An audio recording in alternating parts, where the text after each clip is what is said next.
ഇന്നാ ജഅൽനാ മാ അലൽ അർളി സീനതൻ ലഹാ ഇന്നാ ജഅൽനാ മാ അലൽ അർളി സീനതൻ ലഹാ ലിനബ്ലുവഹും അയ്യുഹും അഹ്സനു അമലാ. ഈ ഭൂമിക്ക് മുകളിലുള്ളതൊക്കെ നല്ല അലങ്കാരമാണ്, നല്ല ഭംഗിയുള്ളതാണ്. ഒരു മനുഷ്യന്റെ ജീവിതവും ജീവിത സൗകര്യങ്ങളും അയാളുടെ വീടും കുട്ടികളും വാഹനവും കച്ചവടവും ജോലിയും അദ്ദേഹത്തിന്റെ കൃഷിയിടവും ഫാം ഹൗസും ഇതൊക്കെ വളരെ രസകരമാണ്, കാണാൻ ഭംഗിയുള്ളതാണ്. എന്തിനാണെന്നറിയോ? ലിനബ്ലുവഹും, മനുഷ്യനെ നാം പരീക്ഷിക്കുകയാണ്.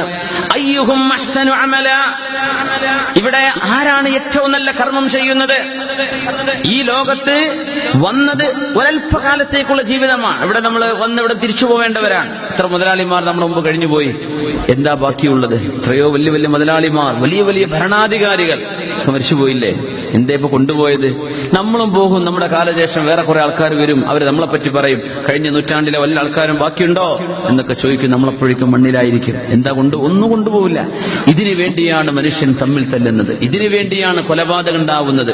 2 സെന്റ് ഭൂമിക്ക് വേണ്ടിയാണ് ഉമ്മയും വാപ്പയും മക്കളും തെറ്റാറുള്ളത്, അല്ലേ? സമ്പത്തിന് വേണ്ടിയല്ലേ പിണക്കങ്ങൾ ഉണ്ടാകുന്നത്? ഇത് പരീക്ഷണമാണെന്നാണ്. ഇത് പരീക്ഷണമാണ്. സമ്പത്തിനോടുള്ള ഹുബ്ബ് തലയിൽ കയറിയാൽ അത് ആണായാലും പെണ്ണായാലും ജീവിതത്തിൽ നിന്ന് നന്മയുടെ വിശുദ്ധിയുടെ എല്ലാ സ്വഭാവങ്ങളും നഷ്ടപ്പെട്ടു പോകും. പൈസയ്ക്ക് വേണ്ടി ജീവിക്കുന്ന പെണ്ണുങ്ങളുണ്ട്. അങ്ങനെ ആളുകൾക്ക് ആവശ്യം കുറച്ച് പണ്ടം വേണം, എന്ന് കുറച്ച് ആഭരണങ്ങൾ വേണം, പൈസ ഉണ്ടാക്കണം, ഇത്രയേ ഉള്ളൂ. അപ്പൊ അവൾ ഭർത്താവിന്റെ കുടുംബ ബന്ധം അവൾ മുറിക്കും. അവളുടെ ബന്ധുക്കളുമായുള്ള ഇടപാടുകൾ നിർത്തും. വല്ലാണ്ട് കോണ്ടാക്ട് വെച്ചാലേ ഇവിടെ മാളെ കല്യാണം വരുന്നുണ്ട്, ഇപ്പൊ അടുത്ത് നമുക്ക് വിളിക്കും, അതുകൊണ്ട് മിണ്ടണ്ടപ്പ തന്നെ ബന്ധം നിർത്താം. ഇതൊക്കെ എന്തുകൊണ്ടാണെന്നറിയോ? പിശുക്ക് വരുന്നതുകൊണ്ടാണ്. നമുക്കുള്ളതെന്ന് കൊടുക്കാം, ഉള്ളതെന്ന് കൊടുക്കാം. നമ്മൾ സത്യസന്ധത പാലിച്ചാലേ ജനങ്ങൾ തെറ്റിദ്ധരിക്കൂല. തെറ്റിദ്ധരിക്കും കുറച്ചു കാലത്തേക്ക്. സത്യസന്ധമായി നിങ്ങളോട് ഒരാളെ ചോദിച്ചു, ഒരു കല്യാണത്തിന്റെ ആവശ്യം വന്നു, നിങ്ങൾ സഹായിക്കേണ്ട കേസാണ്, ആ നേരത്ത് നിങ്ങളുടെ കയ്യിലില്ല, അങ്ങനെയൊക്കെ വരൂലേ? 5 പൈസ കയ്യില്ലാത്ത നേരൊക്കെ വരൂലേ? അപ്പൊ നമ്മൾ കുടുങ്ങിയിട്ട് ഇന്ത്യയുടെ ഒരു 10,000 രൂപ അയച്ചു കൊടുത്തു. കൊടുക്കേണ്ടത് 5 ലക്ഷമാണ്, 10,000 കൊടുക്കാനേ ഇപ്പൊ വകുപ്പുള്ളൂ. 1-2 ദിവസക്കോല്, ഇത് വല്ലാത്ത നാണക്കേടായല്ലോ, ഇത് തന്നില്ലായിരുന്നെങ്കിൽ ഇത്ര മാനക്കേടില്ലായിരുന്നു എന്നൊക്കെ ഡയലോഗ് അടിക്കും. ഏത് 10,000 തരികയാണെങ്കിൽ 1 ലക്ഷം 2 ലക്ഷമൊക്കെ തിരക്കേടില്ല, ഒരു 5 നമ്മൾ പ്രതീക്ഷിച്ചത്. ഇയാൾ കൊടുത്തത് അയാൾ കഷ്ടപ്പെട്ട് നടക്കുന്ന സമയത്ത് ഒരു 15,000-ൽ നിന്ന് 5 ബാക്കി വെച്ച് 10 അയച്ചു കൊടുത്തത്. കുറച്ചു കാലം ഒരു കൺഫ്യൂഷനൊക്കെ വരും, തെറ്റിദ്ധാരണയും പിണക്കൊക്കെ വരും. കല്യാണത്തിന് പോയാൽ ചിലപ്പോൾ മിണ്ടില്ലാന്ന് വരും, കയറിയിരിക്കും ചോറ് വയ്ക്കുന്നവരെ ഈ പരക്കാരൻ പറഞ്ഞില്ലാന്ന് വരും. വളരെ ഫ്രീ ആയിട്ടേ കാശ് കൊടുത്തില്ല എന്നാ പരാതി. അങ്ങനെയൊക്കെ സംഭവിക്കും. പക്ഷേ അള്ളാഹുവാണ് മുഖല്ലിബുൽ ഖുലൂബ്, ഖൽബുകളെ മറിക്കുന്നത് അള്ളാഹുവാണ്. മനുഷ്യന്മാർക്ക് കുറച്ചു നേരം നമ്മുടെ ഇപ്പൊ ഈ സോഷ്യൽ മീഡിയ അല്ലാത്ത ഇതൊക്കെ മനുഷ്യന് ഇടപെടാൻ കഴിയും. പക്ഷേ തെറ്റിദ്ധാരണ, എത്ര വലിയ വലിയ മഹാന്മാർക്ക് തെറ്റിദ്ധാരണകളുണ്ടായി, അത് വളരെ പെട്ടെന്ന് അള്ളാഹു നീക്കിക്കളയും. കുറച്ചു നേരം ഉണ്ടാവുള്ളൂ, പിന്നെ അള്ളാഹു ഇടപെടും. ജനങ്ങളുടെ ഖൽബിലേക്ക് അള്ളാഹു ഇട്ടുകൊടുക്കും, ഇയാളത് നിരപരാധിയാണ്. അള്ളാഹു ഇടപെടും. അതുകൊണ്ടാണ് അള്ളാഹുവിന്റെ ഇടപെടൽ അത്ഭുതമാണ്. മനുഷ്യനൊന്നും ചെയ്യാൻ കഴിയില്ല. ഖൽബുകളെ കീഴടക്കുന്ന അള്ളാഹുവാണ്. നമ്മളൊന്നും വിചാരിക്കേണ്ട, നമ്മളെന്ത് എഴുതി വിട്ടാൽ ഒന്നും സംഭവിക്കാൻ പോകുന്നു. അള്ളാഹു കണക്കാക്കിയത് മാത്രമേ ലോകത്ത് നടക്കൂ. ഒന്നും സംഭവിക്കാൻ പോകുന്നില്ല. നമ്മൾ സത്യസന്ധരാണോ ആ വിഷയത്തിൽ അള്ളാഹു ഇടപെടും. കുറ്റക്കാരാണോ അള്ളാഹു തആല ഫളിഹത്താക്കും ചെയ്യും. ഇതാണ് വിഷയം. അള്ളാഹു ഒരാൾക്ക് ഇജ്ജത്ത് കൊടുക്കാൻ വിചാരിച്ചാൽ തകർക്കാൻ ആരെ കൊണ്ടും കഴിയില്ല. അള്ളാഹു ഒരാളെ തകർക്കാൻ തീരുമാനിച്ചാൽ ഒരു സംവിധാനം കൊണ്ട് ആളെ രക്ഷപ്പെടുത്താൻ കഴിയില്ല. ഇതാണ് നമ്മുടെ ജീവിതം. ഇങ്ങനെയാണ് ഇസ്ലാം നമ്മെ പഠിപ്പിച്ചത്. അതുകൊണ്ട് സമ്പത്തിന്റെ പേരിൽ ജീവിതം നശിപ്പിക്കരുത്. പൈസയ്ക്ക് വേണ്ടി ജീവിക്കുന്ന ആളുകളുണ്ട്. പൈസയാണ് ഏറ്റവും വലുത് എന്ന് ചിന്തിക്കുന്ന ആൾ. കല്യാണത്തിനും പൈസ വേണം, സൽക്കാരത്തിനും പൈസ വേണം, കുട്ടിയുടെ മുടി കളച്ചിലാണെങ്കിലും പൈസ കൊടുക്കണം, വെറുതെ കണ്ടാലും പൈസ കൊടുക്കണം, വീട്ടിൽ ചെന്ന് കണ്ടാലും ഇങ്ങോട്ട് വന്നാലും പൈസ കൊടുക്കണം. ഇങ്ങനെ പൈസക്ക് വേണ്ടി ജീവിക്കുന്ന വളരെ തരംതാണ സ്വഭാവക്കാർ ഒരുപാടുണ്ട്. അവരൊക്കെ ഒന്ന് അറിയണേ, ഒന്ന് കേൾക്കണേ. വിശുദ്ധ ഖുർആൻ ഏറ്റവും താക്കീത് ചെയ്ത ഈ സംഭവം മഹാനായ ഈസാ ഇബ്നു മറിയം അലൈഹിസ്സലാത്തു വസ്സലാമിന്റെ വലിയൊരു സംഭവ ചരിത്രത്തിലൂടെ നമുക്ക് ഹദീസിൽ മഹാനായ അല്ലാമ ജരീർ തങ്ങൾ വിവരിക്കുന്നുണ്ട്. മഹാനായ ഈസാ ഇബ്നു മറിയം അലൈഹിസ്സലാത്തു വസ്സലാം അവരുടെ കൂടെ യാത്ര പോകുന്നു. വളരെ സ്വഹീഹായ പ്രസിദ്ധമായ സംഭവമാണ്. അദ്ദേഹം പറഞ്ഞതാണ് അകൂനു മഅക വഅസ്ഹബുക, നിങ്ങളുടെ കൂടെ ഞാൻ വരട്ടെ എന്ന് ചോദിച്ചു. ഈസ ഇബ്നു മറിയം അലൈഹിസ്സലാത്തു വസ്സലാം, ഈസ നബി അലൈഹിസ്സലാം മുഅ്ജിസത്തുൽ അല്ലാഹു നൽകിയ മഹാനായ നബിയാണ്. നമ്മുടെ റസൂലുള്ളാഹി സ്വല്ലല്ലാഹു അലൈഹി വസല്ലം തങ്ങൾ ലോകത്ത് ജനിക്കുന്നതിന്റെ 500 വർഷം മുമ്പ് കഴിഞ്ഞുപോയ മഹാനായ ഈസ നബി അലൈഹിസ്സലാത്തു വസ്സലാം. രണ്ടുപേരും ഒരു നദിയുടെ അരികത്തുകൂടെ കരയിലൂടെ അങ്ങനെ നടന്നു പോവുകയാണ്. അവിടെ ഇരുന്നു, അവിടെ ഭക്ഷണം കഴിച്ചു. കയ്യിലുണ്ടായിരുന്നത് 3 റൊട്ടിയാണ്. 3 ചെറിയ റൊട്ടി, റഗീഫത്തുൻ സലാസ, 3 റൊട്ടിയാ കയ്യിലുണ്ടായിരുന്നത്. ഈസ നബി അലൈഹിസ്സലാത്തു വസ്സലാം ഒന്ന് കഴിച്ചു. ഈസ നബി അലൈഹിസ്സലാം ആ പുഴയിൽ ചെന്ന് വെള്ളം കുടിച്ച് തിരിച്ചു വന്നപ്പോഴേക്കും, ജോർദാൻ നദിയിലായിരിക്കണം, വെള്ളം കുടിച്ച് തിരിച്ചു വന്നപ്പോഴേക്കും 2 റൊട്ടിയും ഡിസപ്പിയർ ആയിട്ടുണ്ട്, അപ്രത്യക്ഷമായിട്ടുണ്ട്. അപ്പൊ ഈസ നബി അലൈഹിസ്സലാത്തു വസ്സലാം രണ്ടുപേരും ഓരോരോ റൊട്ടി കഴിക്കുന്നത് ഈസ നബി കണ്ടിട്ടുണ്ട്. അതിന്റെ ഇടയിലാണ് ഈസ നബി പോയത്. തിരിച്ചു വന്നപ്പോ 3ാമത്തെ റൊട്ടി നഷ്ടപ്പെട്ടിട്ടുണ്ട്. ഈസ നബി അലൈഹിസ്സലാം ചോദിച്ചു, മൻ അഖദ ഹാദർ റഗീഫ്, ആരെപ്പോ റൊട്ടി കഴിച്ചത്? ഒരാള് നദിയുടെ കരയിലാണ്, വെള്ളത്തിലേക്ക് ഇറങ്ങി വന്നപ്പോഴേക്ക് ഈ റൊട്ടിയൊക്കെ വിഴുങ്ങുക എന്ന് പറഞ്ഞാൽ വലിയ സാഹസമല്ലേ? ഇന്നത്തെ പോലത്തെ സോഫ്റ്റ് റൊട്ടി ഒന്നും കിട്ടൂലല്ലോ. ഇത് സമയമെടുക്കും. പെട്ടെന്ന് ഡിസപ്പിയർ ആയപ്പോഴാ ഈസ നബിക്ക് അത്ഭുതം. ആരാണ് ഇത്ര പെട്ടെന്ന് അടിച്ചു മാറ്റിയത്? അപ്പൊ ആരാ അത് ചെയ്തതെന്ന് ചോദിച്ചു. അയാൾ പറഞ്ഞു, ലാതിരി, എനിക്കറിയില്ല എന്ന് പറഞ്ഞു. എന്നാ പോവാന്ന് പറഞ്ഞു. പോയി. ഈസ നബി അലൈഹിസ്സലാത്തു വസ്സലാം കാണുന്നു ഫറആ ദബിയതൻ, ഒരു മാൻപേടയെ, വമഅഹാ ഖസ്ഫാൻ, ആ മാൻപേടയുടെ 2 കുട്ടികളുണ്ട്, നല്ല ചെറിയ പ്രായമുള്ള നല്ല ഇളയ മാൻപേടകൾ. ഒന്നിനെ ഈസ നബി അലൈഹിസ്സലാം വിളിച്ചു, അതരികത്തേക്ക് വന്നു. അള്ളാഹുവിന്റെ ഒരുപാട് അത്ഭുതങ്ങൾ കാണിച്ച മഹാനാണ് ഈസ നബി അലൈഹിസ്സലാത്തു വസ്സലാം. അത് അതിന് കടന്നു കൊടുത്തു. ഈസ നബി അലൈഹിസ്സലാമിന് അതിനെ അറുത്തു, അതിന്റെ മാംസമെടുത്തു. അവര് അത് ബാർബിക്യൂ ചെയ്തു, അവര് ഭക്ഷണം കഴിച്ചു. ഭക്ഷണം കഴിച്ചപ്പോ എല്ലുകൾ മാത്രമായ ആ മാൻപേടയോട് കുംബിഇദിനില്ല, അള്ളാഹുവിന്റെ അനുമതിയോടുകൂടെ എഴുന്നേൽക്കെന്ന് പറഞ്ഞു. ആ മാൻപേട എഴുന്നേറ്റ് ഓടുന്നത് ഈ മനുഷ്യൻ കണ്ണുകൊണ്ട് കാണുകയാണ്. എന്നിട്ട് ഈസ നബി അലൈഹിസ്സലാം ചോദിച്ചു, ഈസ നബിക്ക് അങ്ങനെ മുഅ്ജിസത്തുണ്ടായിരുന്നല്ലോ, കുംബിഇദിനില്ല, മരിച്ചവരെ ജീവിപ്പിക്കുമായിരുന്നു ഈസ നബി അലൈഹിസ്സലാം. അതുകൊണ്ടാണ് ക്രിസ്ത്യാനികൾ വഞ്ചിക്കപ്പെട്ടു പോയത്. മരിച്ചവരെ ജീവിപ്പിക്കണമെങ്കിൽ പിന്നെ ദൈവമോ ദൈവപുത്രനോ ആവണല്ലോ. ഈസ നബി ചെയ്തത് ബിഇദിനില്ല, ബൈ ദ പെർമിഷൻ ഓഫ് അല്ലാഹ്, അള്ളാഹുവിന്റെ അനുമതിയോടുകൂടെ ജീവിക്കുന്ന, അങ്ങനെ ഈസ നബി അലൈഹിസ്സലാം പറയാം. ഏതായിരുന്നാലും ഈ മാൻപേട എഴുന്നേറ്റ് ഓടിയപ്പോ ഈസ നബി അലൈഹിസ്സലാം ഈ മനുഷ്യനോട് ചോദിച്ചു, അസ്അലുക ബില്ലദീ അറാക ഹാദിഹിൽ ആയ, ഈ ദൃഷ്ടാന്തം നിനക്ക് കാണിച്ചു തന്ന അല്ലാഹുവിനെ മുൻനിർത്തി ഞാൻ ചോദിക്കട്ടെയോ, മൻ അഖദർ റഗീഫ്, ആരാണിത് എടുത്തുകൊണ്ടുപോയത്? അങ്ങനെ ഉണ്ടാവും, വീട്ടിലൊക്കെ നിൽക്കാണ്, പേഴ്സിൽ വെച്ചിട്ട് ഒന്ന് ബാത്റൂമിൽ കയറി നിൽക്കുമ്പോൾ 100 രൂപ കാണാനില്ല. എന്റെ അനുഭവം പറയല്ല, ഉദാഹരണം പറയാം. അപ്പൊ ചോദിക്കൂലേ, കുട്ടികളെ ആരാതെടുത്തത്? എനിക്കറിയില്ലപ്പാ. വൈഫിനോട് ചോദിച്ചു, നീ കണ്ടോ? ഞാൻ കണ്ടിട്ടില്ല. മൂത്ത മോനോട്, നീ കണ്ടോ? ഇല്ലപ്പാ, ഞാൻ അവിടെ ഇരിക്കല്ലേ. കൺഫ്യൂഷനായി. ഏതോ ഒരുത്തതിന് കള്ളനാണല്ലോ ഉറപ്പാണല്ലോ, അല്ലാതെ അപ്പൊ ഡിസപ്പിയർ ആണല്ലോ, ജിന്നു ഉണ്ടെന്നും പറയാൻ പറ്റില്ലല്ലോ.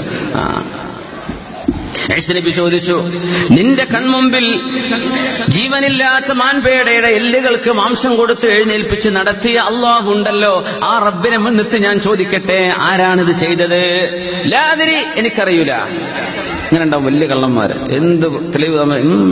എനിക്കറിയില്ല. രണ്ടുപേരും വെള്ളം ഒഴുകുന്നൊരു താഴ്വാരത്തിലൂടെ എത്തി. ഈസ നബി അലൈഹിസ്സലാം ഈ മനുഷ്യന്റെ കൈപിടിച്ചു. അവിടെ നദി കടക്കണം, പക്ഷെ എന്തില്ല, ബോട്ടുകളോ വഞ്ചിയൊന്നുമില്ല. വെള്ളത്തിന്റെ മുകളിലൂടെ നടന്നു പോകാൻ അള്ളാഹുവിന്റെ നബിയും മുർസലുമായ ഈസ നബി അലൈഹിസ്സലാത്തു വസ്സലാം മുഅ്ജിസത്തുള്ള നബിയാണ്. കൈപിടിച്ചു, വാ നടക്കെന്ന് പറഞ്ഞു. വെള്ളത്തിന്റെ മുകളിലൂടെ നടന്നു. ബർസീസ് എന്ന് പറഞ്ഞ വലിയ മഹാനങ്ങൾ ചെയ്തിട്ടുണ്ടായിരുന്നു, വെള്ളത്തിന്റെ മുകളിലൂടെ നടന്നിരുന്നു. വളരെ കൂളായിട്ട് കറാമത്തുകളും മുഅ്ജിസത്തുകളും സംഭവിക്കും. അങ്ങനെ കൈപിടിച്ച് നടന്നു.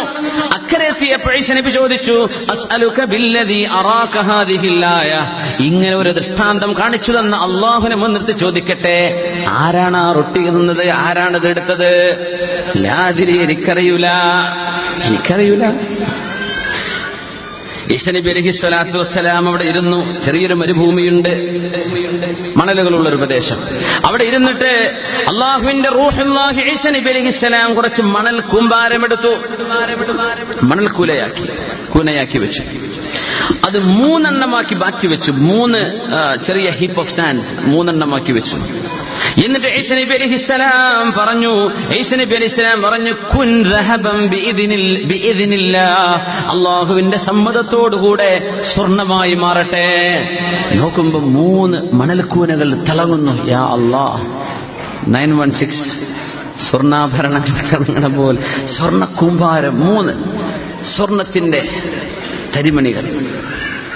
ഈസാ നബി അലൈഹിസ്സലാം ചോദിച്ചു, ഈസാ നബി അലൈഹിസ്സലാം ആ മനുഷ്യനോട് പറഞ്ഞു, സുലുസുൽ ലീ വ സുലുസുൽ ലക, ഇതിൽ 1 എനിക്കാണ്, 1 നിനക്കാണ്, പിന്നെ 1 നമ്മുടെ റൊട്ടിയെടുത്തില്ലേ അയാൾക്കുള്ളതാന്ന് പറഞ്ഞു. അപ്പൊ അയാൾ പറഞ്ഞു, അനല്ലദീ അഖത്തുർ റഗീബ്, അത് ഞാനായിരുന്നു, തമാശ പറഞ്ഞതാ. സുബ്ഹാനല്ലാഹ്. ഈസാ നബി അലൈഹിസ്സലാം പറഞ്ഞത് കുല്ലുഹു ലക്, ഇത് മുഴുവൻ നീ എടുത്തോ എന്ന് പറഞ്ഞു. ഈസാ നബി പറഞ്ഞു, മുഴുവൻ നീ എടുത്തോ. ഈസാ നബിക്ക് മനസ്സിലായി നുണ പറയുന്നവരെ കൂടെ നടക്കാൻ പറ്റൂല. നബി സല്ലല്ലാഹു അലൈഹി വസല്ലം പറഞ്ഞിട്ടുണ്ട്, തങ്ങളോട് ചോദിച്ചു, സ്വഹാബികൾ ചോദിച്ചു, നബിയെ, ഒരു മുസ്ലിമായ മനുഷ്യൻ മോഷണം ചെയ്യുമോ?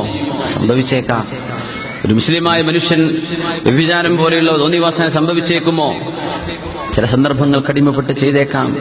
ഒരു മുസ്ലിമായ മനുഷ്യൻ നുണ പറയോ? മുസ്ലിം നുണ പറയൂല എന്ന് റസൂലുള്ളാഹി സ്വല്ലല്ലാഹു അലൈഹി വസല്ലം. ഒരു മുസ്ലിമിന് നുണ പറയുന്ന ആളായി മാറാൻ പറ്റൂല. നുണ അങ്ങനെ പറയാം, പറഞ്ഞത് അങ്ങനെ പറഞ്ഞുകൊണ്ട് നടക്കുക, ഇത് വലിയ വിഷയമാണ്. നുണ പറയുന്നവർ ഇസ്ലാമിന്റെ ഏറ്റവും ആദ്യത്തെ അതിന്റെ പ്രൈമറി ക്വാളിറ്റിയൊക്കെ നഷ്ടപ്പെട്ടു പോയി. ഈസാ നബി അലൈഹി സ്വലാം പറഞ്ഞു, നീ ഇത് മുഴുവൻ എടുത്തോ, ഞാൻ പോവാന്ന് പറഞ്ഞു.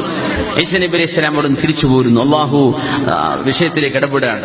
അള്ളാഹുവിന്റെ ഇടപെടൽ വരുന്നു. അള്ളാഹുവിന്റെ റസൂലുള്ളാഹി, അള്ളാഹുവിന്റെ നബിയും മുർസലുമായ ഈസാ നബി അലൈഹി സ്വലാം നബിയെയാണ് വഞ്ചിച്ചത്, നബിയെയാണ് വഞ്ചിക്കുന്നത്. അള്ളാഹു വിടുവോ? 3 സ്വർണത്തിന്റെ കൂമ്പാരമാണ്. ഷാമിന്റെ ഒരു മരുഭൂമിയിലാണ് കിടക്കുന്നത്. ഈസാ നബി അലൈഹി സ്വലാത്തു വസ്സലാം തിരിച്ചു നടന്നു. അദ്ദേഹം സമാധാനിച്ചു, റബ്ബേ, എന്റെ ജീവിതകാലവും എന്റെ മക്കൾക്കും കഴിയാൻ ഇത് ധാരാളമാണ്. ആ കൂനിന്റെ അടുത്ത് നിൽക്കുമ്പോഴാ 2 കള്ളന്മാർ ആ വഴിക്ക് വരുന്നത്. 2 കള്ളന്മാർ വന്നിട്ട് ചോദിച്ചു, എന്തായിരിക്കണത്? എനിക്ക് മനസ്സിലായി, എന്തെങ്കിലും ഇവർ അപായം ചെയ്തേക്കും. പിന്നെ ഒന്നും ചെയ്യല്ലേ, നമ്മൾ 3 ആൾക്ക് ഓരി വെച്ചെടുക്കാന്ന് പറഞ്ഞു. ഓക്കെ. അതിൽപ്പെട്ട ഒരുത്തൻ പറഞ്ഞു, ഞാൻ പിന്നെ കുറച്ച് ഭക്ഷണം കൊണ്ടുവരാം. എന്നാ പിന്നെ നമുക്കൊന്ന് അടിച്ചു പൊളിക്കല്ലേ, ഒരു ഭക്ഷണം കൊണ്ടുവരാം. ഭക്ഷണം കൊണ്ടുവരാൻ വേണ്ടി പോകുന്ന ഇടയ്ക്കാണ് മനസ്സിൽ ഇങ്ങനെ ചോദിച്ചു, പടച്ച റബ്ബേ, ഈ കൊണ്ടുവരുന്ന ഭക്ഷണത്തിൽ എന്തെങ്കിലും ഒരു പോയിസൺ ഇട്ട് കൊടുത്താൽ 2 ആളും കാലിയായി പോകും. പിന്നെ എനിക്കിത് എടുക്കാലോ 3ഉം. ഈ 3 കൂന എനിക്കുള്ളതാവുമല്ലോ. പോയ മാത്രയിൽ 2 പേരും ചിന്തിച്ചു, 3ാമത്തെ ആൾക്ക് എന്തിനാണ് നമ്മൾ ഓരി കൊടുക്കുന്നത്? ഈ ബ്രോക്കർമാരുടെ ഏർപ്പാട് പോലെയാണത്. കച്ചവടം നടക്കണ നേരത്തെ ഉണ്ടാകും കുറച്ച് ആൾക്കാർ തൊള്ളിലേക്ക് നോക്കിക്കാൻ വരുന്ന അവിടെ. പിന്നെ ഓനും കൊടുക്കണ ഒരു പണി ചെയ്തിട്ടുണ്ടാകും. ഒഴിവാക്കാൻ പറ്റുമോ? പ്രശ്നമായി. കൊടുക്കാണ്ടിരിക്കാൻ പറ്റുമോ? നാടാകും പാട്ടാക്കും. പിന്നെ എന്തെങ്കിലും ഇത് കൊടുക്കണ്ടേ? അപ്പൊ ഈ ഒഴിവായി കിട്ടാൻ വേണ്ടിയുള്ള ശ്രമങ്ങൾ നടക്കുക നേരത്തൊക്കെ. അപ്പൊ ഇവർ 2 പേരും പ്ലാൻ ചെയ്തു, അവൻ വരികയാണെങ്കിൽ അവനെ കൊല്ലണം, അവൻ വന്ന് അവനെ കൊന്നുകളയണം. എന്നപ്പോ നമുക്ക് 2 ആൾക്ക് എന്ത് ചെയ്യാം? ഓരി വെച്ചത്. അവൻ വിചാരിച്ചു, ഇവർ 2 ആളെ ഞാൻ കൊല്ലും, ഇത് മുഴുവൻ ഞാൻ എടുക്കും. സുബ്ഹാനല്ലാഹ്.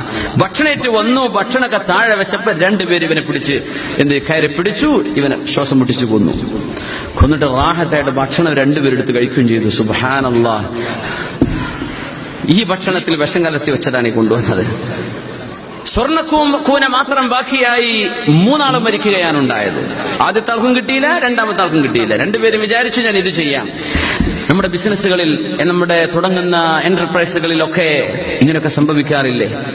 കൂട്ടായിട്ട് ബിസിനസ് തുടങ്ങുന്നു, പിന്നെ അവന് തോന്നുന്നു ബിസിനസ് ഇങ്ങനെ പോയാൽ ഭയങ്കര ലാഭം കിട്ടും, അതുകൊണ്ട് മറ്റേ പുറത്താക്കണം. എത്രയോ ആളുകളിൽ നിന്ന് ഷെയർ വാങ്ങിച്ചിട്ട് പറയാം, ഷെയറിന് തിരിച്ചെടുത്തോളൂ, നമ്മൾ പിന്നെ ഇത് തീരുമാനം മാറ്റി. എന്ത് തീരുമാനം മാറ്റി നിങ്ങൾ പറയാൻ പാടുണ്ടോ? നമ്മളൊരു എത്തിക്സ്, ഒരു സംസ്കാരവും ഒരു ആദർശവും ഒക്കെ ഉള്ള ആളുകൾ, പല ആളുകളൊന്നും ഷെയർ വാങ്ങിച്ചു കൂട്ടിയിട്ട് കച്ചവടം തുടങ്ങിയത് ബിസിനസ് അള്ളാഹുവിന്റെ അനുഗ്രഹം കൊണ്ട് അങ്ങ് ഫ്ലറിഷ് ചെയ്ത് കഴിഞ്ഞാൽ പിന്നെ നമ്മൾ ബാക്കിയുള്ള ആളുകൾ ഒഴിവാക്കാൻ, എന്നിട്ട് സ്വന്തമാക്കാനുള്ള ഈ ഒരു ത്വര, ഇത് ദുന്യാവിന്റെ വിഷയത്തിൽ വരും. എനിക്ക് മുഴുവൻ കിട്ടണം, വാപ്പയുടെ മുഴുവൻ സ്വത്തും എനിക്ക് വേണം എന്ന് വിചാരിച്ച് ചെയ്യുന്ന ആളുകളുണ്ട്. ഉമ്മയും വാപ്പയൊക്കെ അവരുടെ വാർദ്ധക്യ സമയത്ത് വിഷമിച്ചു കഴിയുന്ന സമയത്ത് അവരുടെ കൂടെ ഹോസ്പിറ്റലിൽ ചെല്ലും. അതുവരെ വാപ്പയെ തിരിഞ്ഞു നോക്കാത്ത മക്കൾ, അതുവരെ വാപ്പയോട് എപ്പോഴും ദേഷ്യത്തിലും പണക്കത്തിലുമുള്ള മക്കൾ, സക്കറാത്തിന്റെ നേരമാകുമ്പോൾ വാപ്പയുടെ മുഴുവൻ കാര്യം ഞാൻ ചെയ്തു കൊടുക്കുന്നു പറയും. എന്നിട്ട് വാപ്പയെ മെല്ലെ മെല്ലെ മെല്ലെ മെല്ലെ മെല്ലെ പറഞ്ഞ് വാപ്പ, പിന്നെ ആ നമ്മുടെ കരുനാഗപ്പള്ളിയിലെ ആ ഒരു ബിൽഡിംഗ്, അല്ലെങ്കിൽ നമ്മുടെ ട്രിവാൻഡ്രം സിറ്റിയിൽ കിടക്കുന്ന, അത് എന്റെ പേരിലാക്കി തന്നൂടെ വാപ്പ? ആ ഒരു നേരത്തെ പടച്ചോനെ ഇത്രയൊക്കെ എന്നെ സഹായിച്ച മോനല്ലേ, ആയിക്കോട്ടെ മോനെ, എന്നാ വാപ്പ മഷിയൊക്കെ ഞാൻ കൊണ്ടുവരാം, വാപ്പാന്റെ വിരൽ കിട്ടിയാൽ മതി. വെച്ചിട്ട് അവരെന്ത് ചെയ്തു? സ്റ്റാമ്പ് ചെയ്തു. സുബ്ഹാനല്ലാഹ്. ഗസ്ബ് ചെയ്യാന്നാ പറയാ, മനുഷ്യന്റെ സ്വത്ത് അടിച്ചു മാറ്റാൻ. ഇതൊരുപാട് നാട്ടിൽ നടക്കുന്നുണ്ട്. വളരെ ഫോർ ചെയ്തിട്ട് കള്ള പേപ്പറുകൾ ഉണ്ടാക്കിയിട്ട് കള്ള ഡോക്യുമെന്റുകൾ ഉണ്ടാക്കിയിട്ട് മനുഷ്യന്മാർ എന്തെല്ലാം മനുഷ്യരുടെ സ്വത്തുകൾ എടുത്തു മാറ്റും. എന്തിനാണിതൊക്കെ? എന്തിനാണ് ഇതിലിനബലുവഹും അയ്യുഹും അഹ്സനു അമല? ഇവിടെ പൈസയും സംവിധാനങ്ങളും ഭൂമിയൊക്കെ അല്ലാഹു തന്ന എന്തിനാണെന്നറിയോ? ഇതിലാരാണ് അതിന്റെ അർഹതയോടുകൂടെ ഇടപെടുന്നത് എന്ന് നോക്കാനാണ്. ആരാണ് ഇവിടെ ഹലാലും ഹറാമും നോക്കുന്നത് എന്ന് നോക്കാനാണ്. ആരാണ് അല്ലാഹുവിന് പൊരുത്തമുള്ള രീതിയിൽ ജീവിക്കുന്നത് എന്നറിയാനാണ്. എന്നല്ലാതെ ഇത് നിങ്ങൾക്ക് ആനന്ദിച്ചു തീർക്കാനുള്ള ലോകമല്ല. നിങ്ങൾക്കൊരു ലോകം വരുന്നു. റസൂലുള്ളാഹി സ്വല്ലല്ലാഹു അലൈഹി വസല്ലം പറയുന്നു, ഈ ലോകം ഉറക്കമാണ്, ആഖിറം ഉണർച്ചയാണ്. അതിനിടയിലുള്ള ഒരു ട്രാൻസ്ഫോർമേഷൻ പീരീഡാണ് നമ്മുടെ മരണം എന്ന് പറയുന്നത്. എങ്ങനെ? ഈ ലോകം നമ്മൾ ഉറങ്ങാണ്, പരലോകം നമ്മൾ ഉണരുകയാണ്. അതിന്റെ ഇടയിൽ ഒരു മരണം വെച്ചിട്ടുണ്ട് അല്ലാഹു സുബ്ഹാനഹു വ തആല. ആ ഒരു ഉറക്കത്തിൽ നിന്ന് ഉണർവിലേക്കുള്ള നമ്മുടെ ആ ട്രാൻസ്ഫോർമേഷൻ നടക്കുന്നത് മരണത്തിലൂടെയാണ്. അവിടെ രക്ഷപ്പെടാൻ കഴിയുമോ എന്നാണ് നമ്മൾ മനസ്സിലാക്കേണ്ടത്. മഹാനായ ഈസ നബി അലൈഹി സ്വലാത്തു വസ്സലാം ഈ മരിച്ചു കിടക്കുന്ന മൂന്നാളെയും അറിഞ്ഞു. ഈസ നബിക്ക് അറിയാം ഇതാണ് സംഭവിക്കാൻ പോകുന്നത്. വമറ ബിഹിം ഈസ ഇബ്നു മറിയം അലൈഹി സ്വലാത്തു വസ്സലാം. ഈസ നബി അലൈഹി സ്വലാം തന്റെ അപ്പോസ്തലന്മാരായ ശിഷ്യഗണങ്ങളെ കൊണ്ടുവന്നിട്ട് കാണിച്ചു കൊടുത്തു. ഹാദിഹി ഹിയ ദുനിയ ഫഹദറുഹാ. ഇതാണ് ഈ ലോകത്തെ പൈസയുടെയും ഇവിടുത്തെ ആർഭാടത്തിന്റെയും അവസ്ഥ. അതുകൊണ്ട് ഈ ലോകത്തെ നിങ്ങൾ പേടിക്കണമേ എന്ന് ഈസ നബി അലൈഹി സ്വലാത്തു വസ്സലാം. സല്ലു അലൻ നബി മുഹമ്മദിൻ وآله اللهم صل على سيدنا محمد وعلى آل سيدنا محمد وبارك وسلم عليه. جزاكم الله خيرا. നിങ്ങളുടെ ദുആയിലേക്ക് ഉൾപ്പെടുത്തണേ എന്ന് വസിയത്ത് ചെയ്തുകൊണ്ട് അസ്സലാമു അലൈക്കും വറഹ്മത്തുള്ളാഹി വബറകാതുഹു.